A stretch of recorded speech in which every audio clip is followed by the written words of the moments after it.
이번 영상은 조금 더 편하고 자유롭게 제 개인적인 생각들을 한번 얘기해 볼 수 있는 시간을 가져보려고 해요. 이름하여 침대 토크?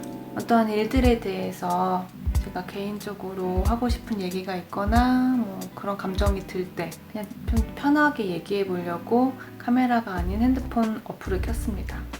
갑자기 곰돌이가 생겼죠? 제가 이렇게 좀 안고 있는 게 허리나 목에 편해서 데리고 와봤어요. 며칠 전에 저 친한 교회 동생이 SNS에 어떤 글을 하나 올렸는데 좀 생각해보게 되는 글이더라고요. SNS가 본인에게 좀 독이 되어가고 있다는 생각이 들어서 올린 글이더라고요. 첫 번째, 내가 누릴 수 없는 불특정 다수의 정점. 두 번째, 첫 번째 반복으로 나도 모르게 나와 비교.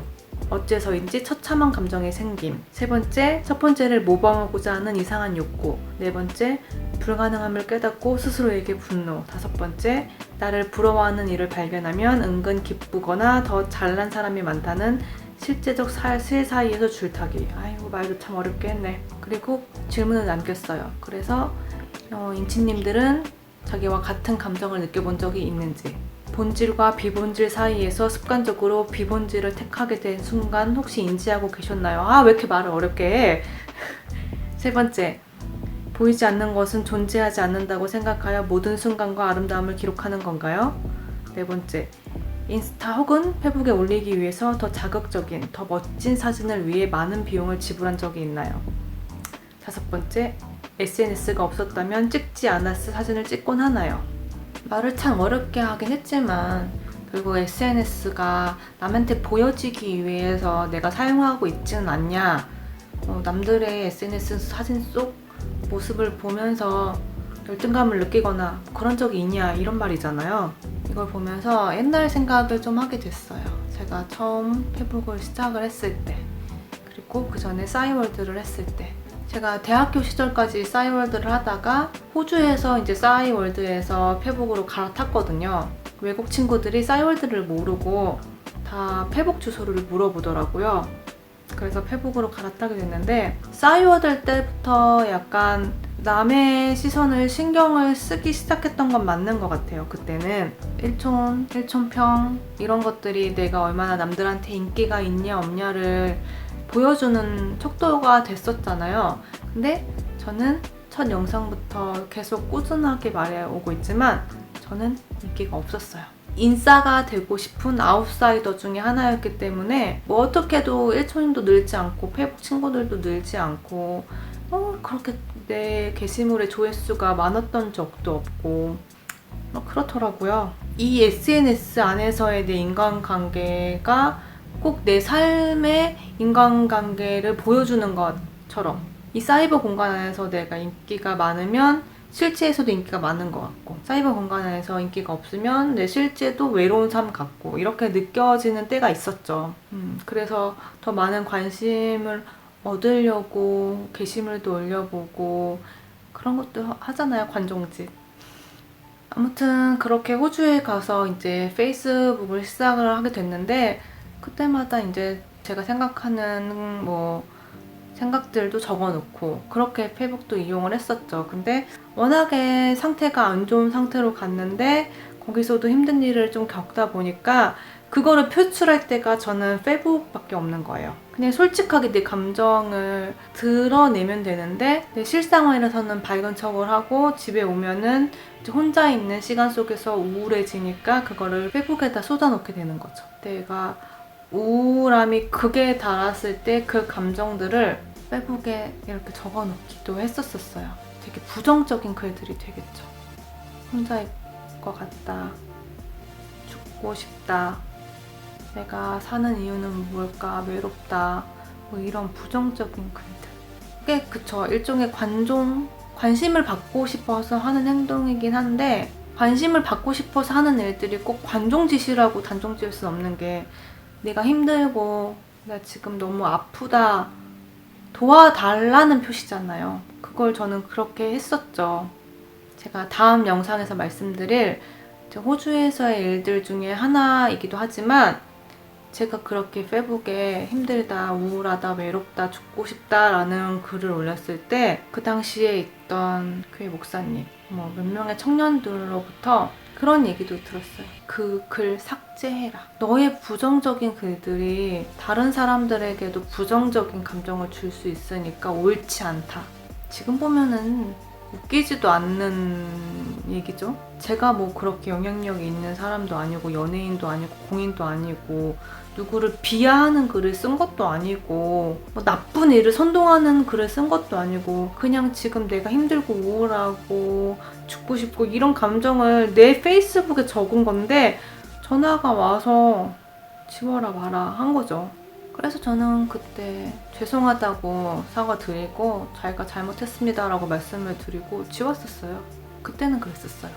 그리고 나서 이제 많은 일을 겪은 후에 제가 자존감이 회복이 됐고 우울감에서 완전히 치료가 된 다음에 이제는 좀 많이 생각이 달라졌어요. SNS에 대한 생각이. 지금도 저는 SNS를 해요. 인스타그램을 하죠. 페이스북도 같이 하고요. 여기서부터가 제가 진짜 하고 싶은 말들인데 예전에는 제가 앞서 말씀드린 거와 같이 관심 받고 싶어서 난 호주에서 이렇게 좋은 생활을 하고 있고 맛있는 거를 먹었고 이렇게 좋은 데를 다니고 뭐 이런 거를 자랑하고 싶어서 사진을 올리기도 했었고 그 올린 후에 사람들의 관심과 사람들의 반응에 되게 민감했었어요. 좋아요나 뭐 하트를 눌러주나 아니나 댓글을 달아주나 안 달아주나에 대해서도 되게 민감했었고 슬프거나 안 좋은 글들을 올렸을 때 사람들이 반응에 왜 그런 거를 올려? 이러는 거에도 되게 즉각 반응을 하기도 했었고 근데 지금은 제가 SNS를 하는 이유가 기록을 남기고 싶어서 해요. 사진을 많이 찍어주는 게 좋다고 하잖아요. 근데 요즘은 얼마나 좋아요. 핸드폰에 사진도 찍을 수 있고 이렇게 고퀄의 영상도 찍을 수 있고 내가 살아온 기록들과 좋은 추억들을 너무 쉽게 기록으로 남길 수가 있잖아요. 그러니까 저는 사진과 영상을 찍고 SNS에 올리는 거예요. 원래 좀 좋은 순간들만 기록으로 남기고 싶잖아요. 힘들고 슬펐던 순간 기억하고 싶지 않잖아요. 그러니까 안 찍는 거지. 좋은 순간들만 남들한테 보여주고 싶어서 찍는 게 아니라 내가 나중에 그거를 기억하면서 그때 행복을, 즐거움을 다시 느끼고 싶으니까 기록으로 남기는 거죠. 근데 옛날에는 사진을 찍어서 다 현상을 해서 앨범에다 꽂아 두었지만 지금은 그럴 필요가 없잖아요. SNS가 있으니까. 내 핸드폰 사진첩에 용량이 꽉 차니까 모든 사진을 남겨줄 순 없지만 SNS에다 올려주면은 정리도 되고 옛날 앨범에 꽂아두는 것처럼 보관도 할 수 있고 내가 좋은 사람들과 공유했던 즐거운 추억들을 기록으로 남기고 기억하고 싶어서 저는 사진을 찍거나 영상을 찍거나 순간을 기록을 해서 SNS에다가 올려두는 거거든요. 그리고 너무 좋은 게 요즘은 페이스북에서 1년 전에 내가 올렸던 사진들을 다시 기억할 수 있게 이렇게 올려주더라고요. 다 아시죠? 내가 1년 전에 이 사람과 이 친구들과 이걸 먹었구나, 이런 얘기를 했고 이런 곳에 갔었구나를 자동적으로 기억을 하게 해주는 게 저는 너무 좋더라고요. 물론 올린 후에 사람들이 많은 좋아요를 눌러주고 댓글을 달아주면 기분이 좋죠. 그래서 태그도 남기기도 해요. 여러 사람들이 봐줬으면 좋겠어서 나 이렇게 좋은 일이 있어요. 이렇게 저도 행복한 순간이 있어요. 라고 자랑하고 싶잖아요. 내가 좋으니까. 그게 꼭 관종이 아니라 내가 기쁜 일이 있으면 자랑하고 싶고 그런 거는 뭐 당연한 거라고 저는 생각을 하거든요. 하지만 좋아요가 없어도 돼요. 그 순간 나만 기억하면 되지. 저 SNS를 보면은 엄청 나보다 행복해 보이고 풍족해 보이고 즐거워 보이는 사진들이 엄청 많잖아요. 예쁜 애들 너무 많고 부럽긴 하죠. 부러우면 지는 거라고 하지만 뭐 부러우면 꼭 지는 건가? 그냥 부러우면 부러운 거지. 그냥 거기서 끝. 근데 굳이 SNS 속에서 내가 부러워하는 모습들을 볼 때마다 비교를 하면서 옛날처럼 열등감을 느끼면서 그런 사람을 모방해야지 하는 그런 마음은 이제는 없는 것 같아요. 자존감을 완전히 회복하고 저 자신을 사랑할 수 있게 되니까 남하고 비교하는 것도 거의 없어졌다시피 하고 열등감도 사라지게 되더라고요. 이런 감정을 깨닫는다고 하는데 저도 느껴본 감정이거든요. 충분히. 예전에는 저도 너무 심했었어요. 이게 다른 사람들을 보면서 나는 왜 저렇게 살 수 없나. 불가능함을 깨닫고 분노라기보다는 더 이렇게 우울감에 빠져들었죠. 그리고 어떤 사람들이 칭찬을 해주거나 나를 부러워하면 그거에 대해서 그냥 온전히 받아들이고 감사하고 기쁘기보다는 나보다 더 잘난 사람도 많고 뭐 좋은 환경에 있는 사람도 많은데 내가 뭐 이런 감정을 예전에는 느끼기도 했지만 이 친구처럼 지금은 그렇지가 않더라고요. 원래 남의 떡이 항상 커 보이는 법이잖아요. 굳이 인스타나 페이북에 올리려고 비용을 들여 사진을 찍진 않아요. 인스타에 올리려고 사진을 더 많이 찍긴 하죠. 원래 100장 찍으면 한 장 건지는 거잖아요. 그렇게 찍기는 해요. 남기고 싶은 순간을 예쁘게 남기고 싶은 거니까. 그렇지만 굳이 비용을 들여 사진을 찍진 않아요. 그리고 SNS가 없었다면 찍지 않을 사진을 찍기도 하죠. SNS가 있으니까 찍을 수 있는 거잖아요. 옛날처럼 사진을 찍을 때마다 필름이 한 장이 소진되고 그거를 현상하는 게 다 돈이면 사진을 찍을 때 고심을 하고 꼭 중요한 사진만 찍어야 되지만 지금은 그렇지 않으니까. 옛날에는 음식 사진 찍어서 그걸 현상해서 앨범에 껴놓진 않았잖아요. 하지만 지금은 그래도 되잖아요. SNS가 있으니까. 이 친구가 했던 질문들에 예스라고 하는 게 꼭 부정적인 의미는 아닌 것 같아요. SNS가 없어졌다면 찍지 않아서 사진 찍어. SNS에 올리기 위해서 사진을 찍기도 해. 하지만 그게 꼭 부정적인 의미는 아니라는 거죠. 제가 생각하는 것. 내가 남기고 싶은 순간들과 기록하고 싶은 추억들을 손쉽게 올릴 수 있으니까 그걸 이용하려고 있는 거를 이용하는 게 뭐가 부정적인 건데. 저는 그렇게 생각을 해요. 그리고 저는 제 부정적인 감정들도 SNS에 적어놓기도 해요. 몇 년 전에도 제가 좀 힘들고 그럴 때 그런 감정들을 올렸었어요. 그때 올렸던 글들이 뭐냐면 뭐 이런 거였더랬어요. 어렸을 적 어른들은 남 먹는 거 쳐다보는 게 제일 추잡스러운 짓이라고 하셨는데 요즘은 남 먹는 거 보면서 돈을 낸다. 카메라 앞에서 먹기만 하면서 한 달에 돈 1,000만 원씩도 버는 세상이 됐다. 이렇게도 돈을 버는 세상인데 나는 왜 인생의 반을 백수로 살아야만 하는 걸까? 신발도 신지 않고 사는 태국 오지 마을에서 10일을 살아도 살이 찔 만큼 못 먹는 것이 없고 가리는 음식도 없는데 빨리 먹지 못해서 한 번에 많이 먹지 못해서 먹는 걸로도 돈을 못 번다. 그래서 또 여전히 백수로 지내고 있다. 하나님이 내게 주신 이 세상에서의 사명이 능력 없는 노처녀 백수인 건가요? 뭐 이런 식의 글들을 올렸거든요. 그냥 내 신세 한탄하는 뭐 그런 글들이잖아요. 근데 지금은 손절을 한 제 20년 지기였던 친구 한 명이 저한테 그러더라고요. 이런 글들 좀 SNS에 그만 올리라고. 이렇게 부정적이고 우울한 글들만 올리는데 이런 모습 보고서 어떤 남자가 너를 사랑해 주겠냐고. 아니 친구라는 것이 그렇게 힘들다고 글을 올렸으면 걱정을 못 해줄 망정 그게 할 말이냐고요. 그래서 그랬어요. 보기 싫으면 네가 언팔해라. 나는 이런 내 솔직한 모습까지도 좋아해주는 사람 만날 거다. 이런 것도 내 모습인데 이런 내 모습을 사랑해주지 않는 남자는 진정 나를 사랑해주는 남자가 아니니까 나는 그런 남자 필요 없다. 나는 내 모든 모습까지 사랑해주는 남자 만나겠다. 그러니까 신경 꺼라. 그리고 웃긴 건 뭔 줄 아세요? 제가 SNS에다가 우울한 글들만 올린 건 아니었거든요. 굉장히 신앙적인 글들도 올리고 그리고 그 우울한 글들 사이에서도 결국 하나님께서 나를 어떻게 쓰실까 기도하자 결론은 이거였던 것도 많은데 그 친구가 보고 싶은 거는 그냥 제 그런 모습이겠죠. 그런 눈으로 저를 본 거겠죠. 항상 우울하고 어둡고 부정적인 사람이야. 그런 생각으로 저를 보고 싶었던 거겠죠. 그러니까 그렇게만 보였던 거고. 그래서 그 친구랑도 손절했고요.